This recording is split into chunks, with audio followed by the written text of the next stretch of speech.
জামালপুরে মুজিব বাহিনীর ব্যানারে আওয়ামী লীগ ও তার অঙ্গসংগঠনের নেতাকর্মীদের মিছিলের প্রতিবাদে সড়ক অবরোধ করে বিক্ষোভ করেছে বৈষম্যবিরোধী ছাত্র আন্দোলনের শিক্ষার্থীরা। বিক্ষোভের অংশ হিসেবে শিক্ষার্থীরা সড়কে টায়ারে আগুন জ্বালিয়ে প্রতিবাদ জানা। রোববার ২৬ জানুয়ারি দুপুর 12:30টার দিকে শহরের ফৌজদারি মোড় থেকে একটি বিক্ষোভ মিছিল বের করে তারা।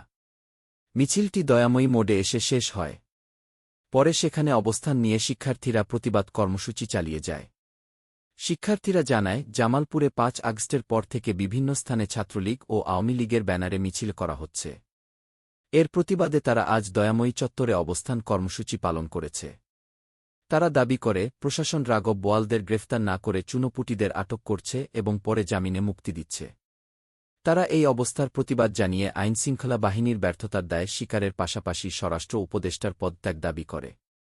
বৈষম্যবিরোধী ছাত্র আন্দোলনের জামালপুর জেলা শাখার আহ্বায়ক মীর ইসহাক হাসান ইকলাস বলেন, আমরা বারবার দেখছি নিষিদ্ধ সংগঠন ছাত্রলীগ মিছিল করছে।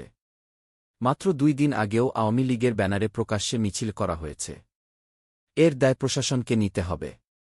রাঘব বোয়ালদের না ধরে চুনোপুটি ধরার নাটক করে পরে জামিনে ছেড়ে দেয়া হচ্ছে। আমরা ফ্যাসিস্টদের ছাড় দেব না। এদিকে পুলিশ জানায়, শিক্ষার্থীদের সঙ্গে কথা বলে সড়ক থেকে সরিয়ে দেওয়ার চেষ্টা করা হচ্ছে।